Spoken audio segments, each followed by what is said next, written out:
1 नवंबर 2024। मीठे बच्चे, इस समय निराकार बाप साकार में आकर तुम्हारा श्रृंगार करते हैं, अकेला नहीं। प्रश्न, तुम बच्चे याद की यात्रा में क्यों बैठते हो? उत्तर, पहला, क्योंकि तुम जानते हो इस याद से ही हमें बहुत बड़ी आयु मिलती है, हम निरोगी बनते हैं। दूसरा, याद करने से हमारे पाप कटते हैं, हम सच्चा सोना बन जाते हैं। आत्मा से रजो तमो की खाद निकल जाती है, वह कंचन बन जाती है। तीसरा, याद से ही तुम पावन दुनिया के मालिक बन जाएंगे। चौथा, तुम्हारा श्रृंगार होगा। पांचवा, तुम बहुत धनवान बन जाएंगे। यह याद ही तुम्हें पद्मा पदम भाग्यशाली बनाती है। ओम शांति। रूहानी बच्चों को रूहानी बाप समझा रहे हैं।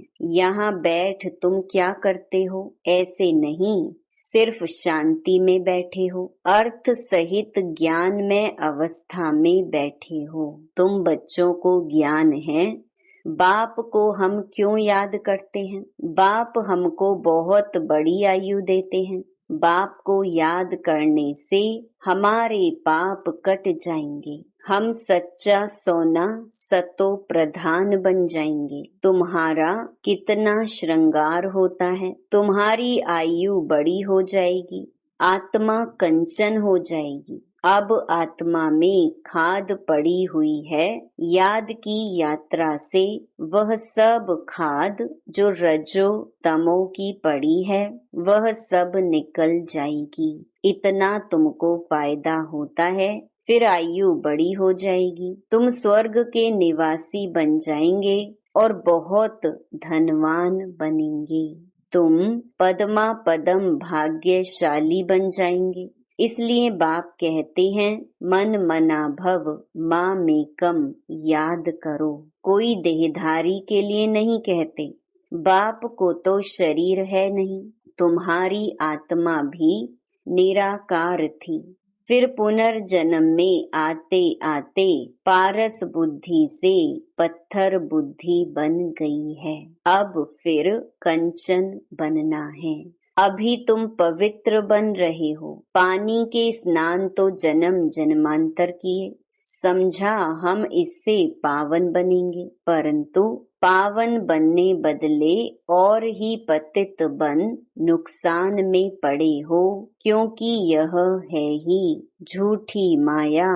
झूठ बोलने के संस्कार हैं सबके। बाप कहते हैं, मैं तुमको पावन बनाकर जाता हूँ, फिर तुमको पतित कौन बनाता?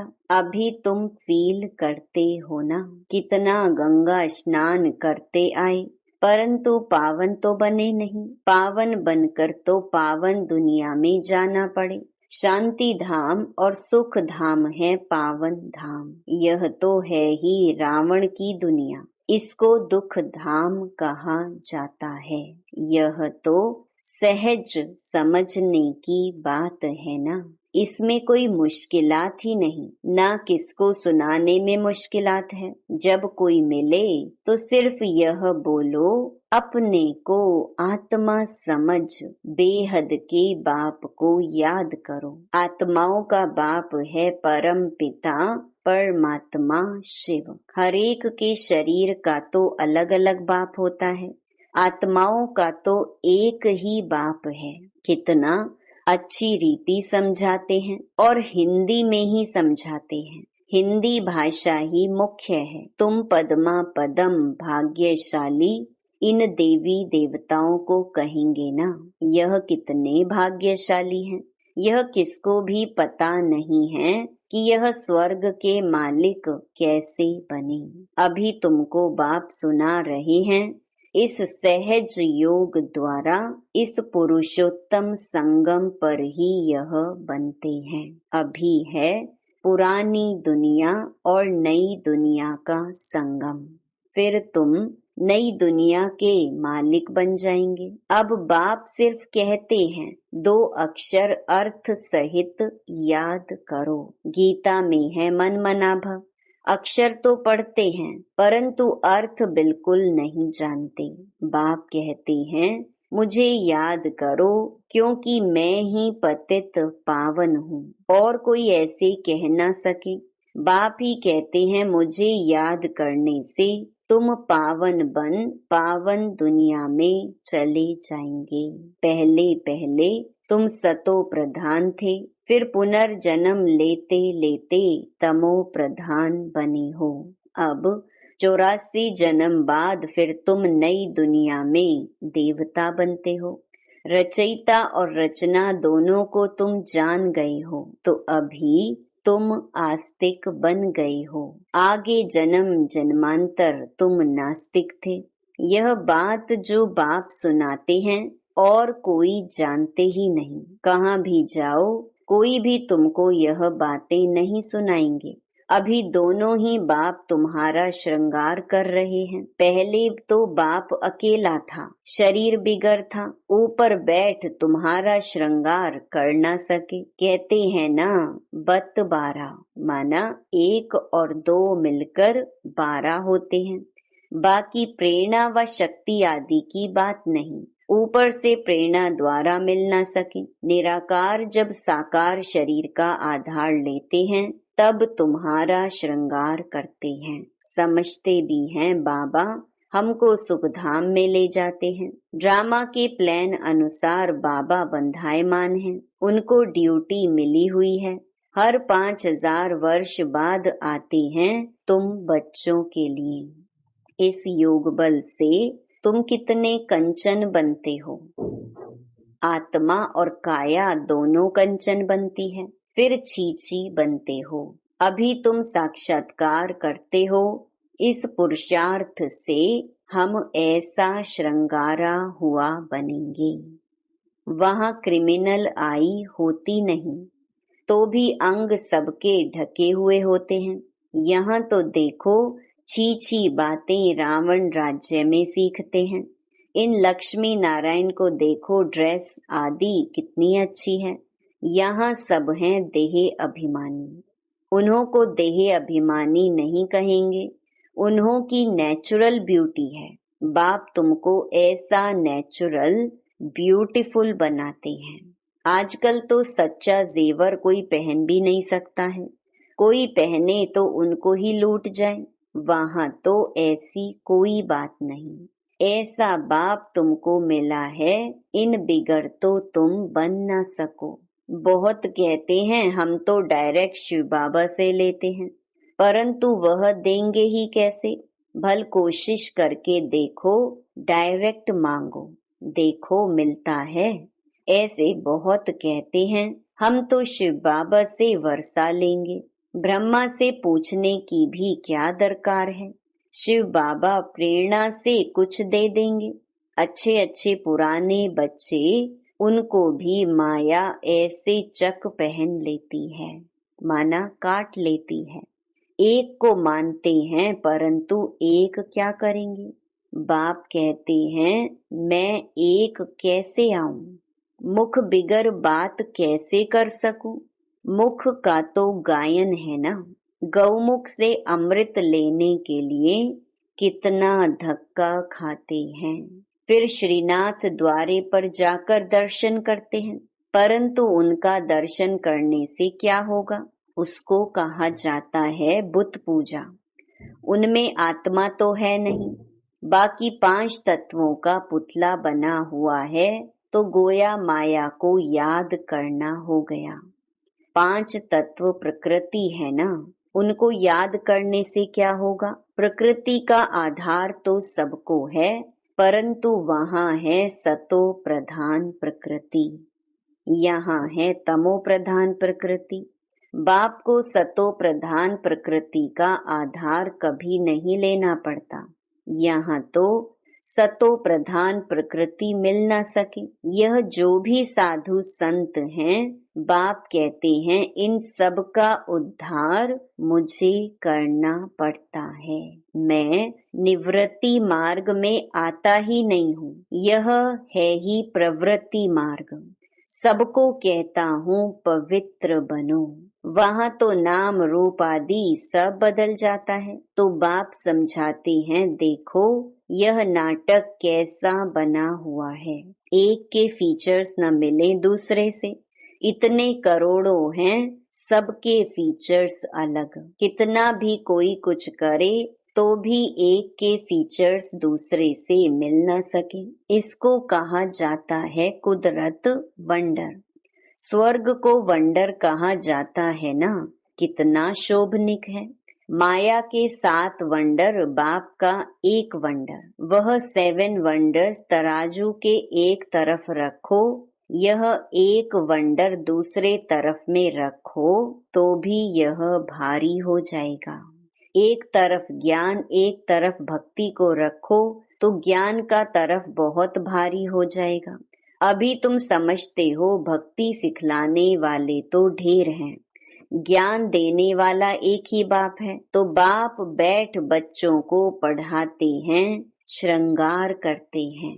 बाप कहते हैं पवित्र बनो, तो कहते नहीं हम तो छीछी बनेंगे। गरुड़ पुराण में भी विषय वैतरणी नदी दिखाते हैं ना, बिच्छू, टिंडन, सर्प आदि सब एक दो को काटते रहते हैं। बाप कहते हैं तुम कितने निधन के बन जाते हो। तुम बच्चों को ही बाप समझाते हैं, बाहर में कोई को ऐसा सीधा कहो तो बिगड़ जाए। बड़ा युक्ति से समझाना होता है।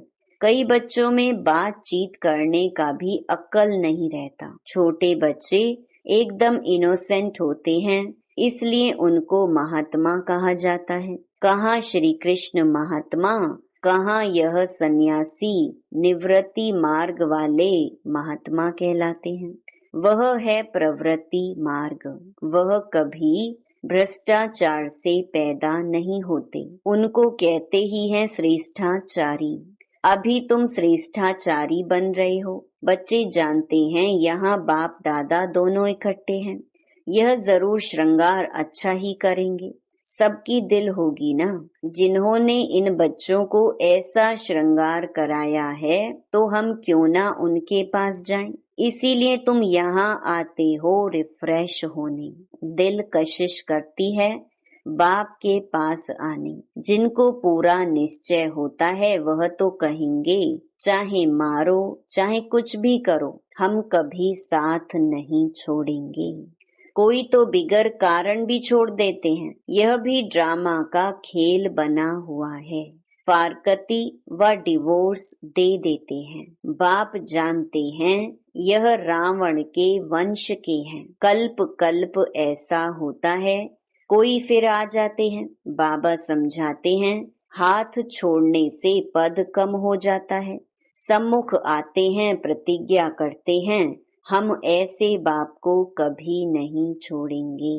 परंतु माया रावण भी कम नहीं है, झट अपनी तरफ खींच लेती है। फिर सम्मुख आते हैं तो उनको समझाया जाता है बाप लाठी थोड़े ही लगाएंगे।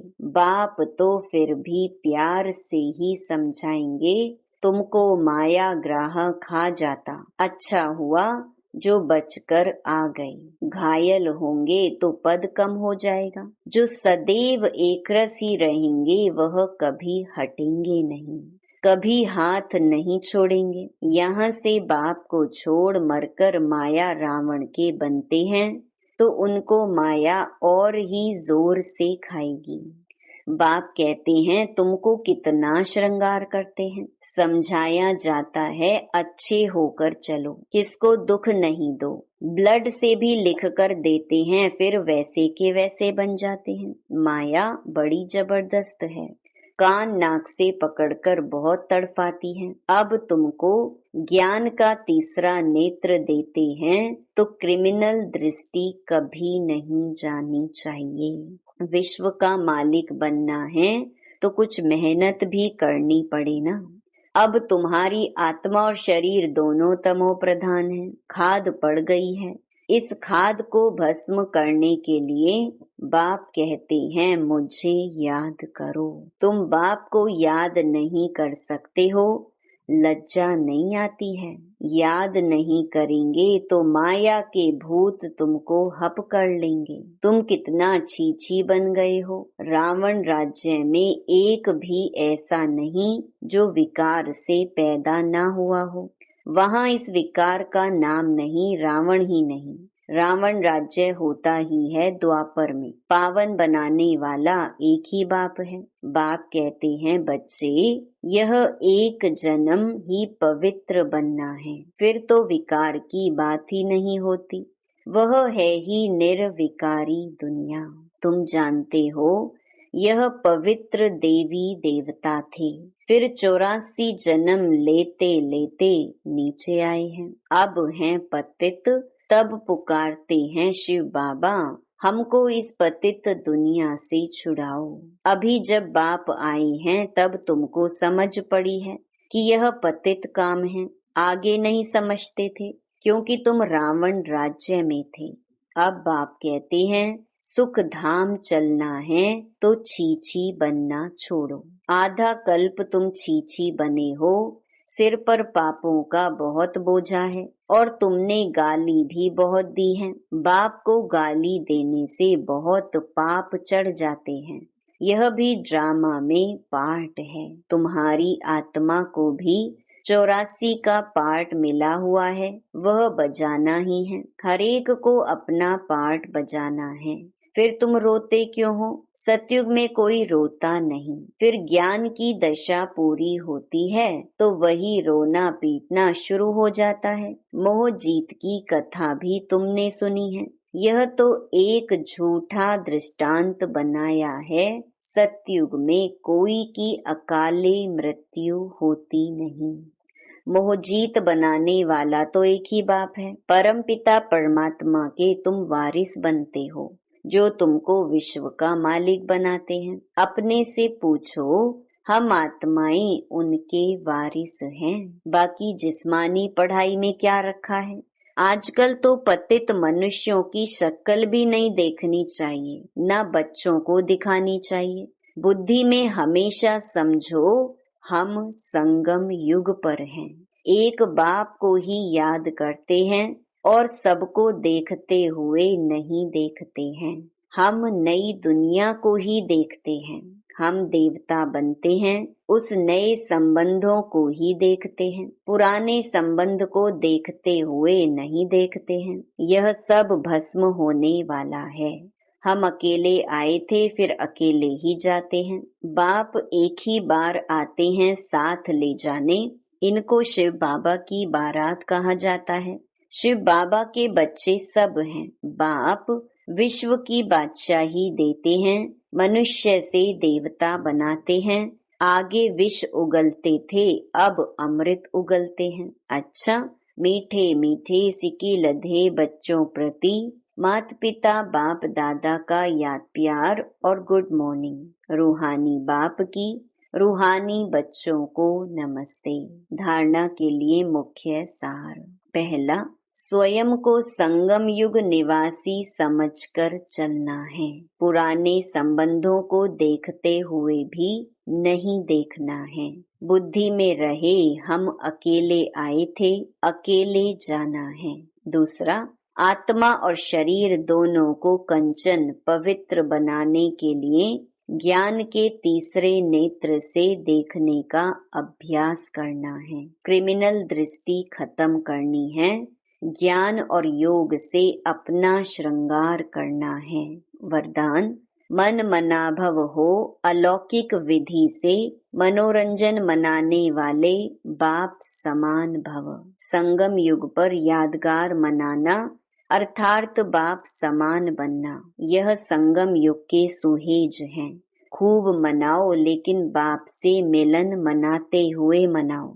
सिर्फ मनोरंजन के रूप में नहीं, लेकिन मन मनाभव हो मनोरंजन मनाओ। अलौकिक विधि से अलौकिकता का मनोरंजन अविनाशी हो जाता है। संगम युगी दीपमाला की विधि, पुराना खाता खत्म करना, हर संकल्प हर घड़ी नया अर्थात अलौकिक हो। पुराने संकल्प, संस्कार, स्वभाव, चाल चलन यह रावण का कर्जा है, इसे एक दृढ़ संकल्प से समाप्त करो। स्लोगन: बातों को देखने के बजाय स्वयं को और बाप को देखो। ओम शांति।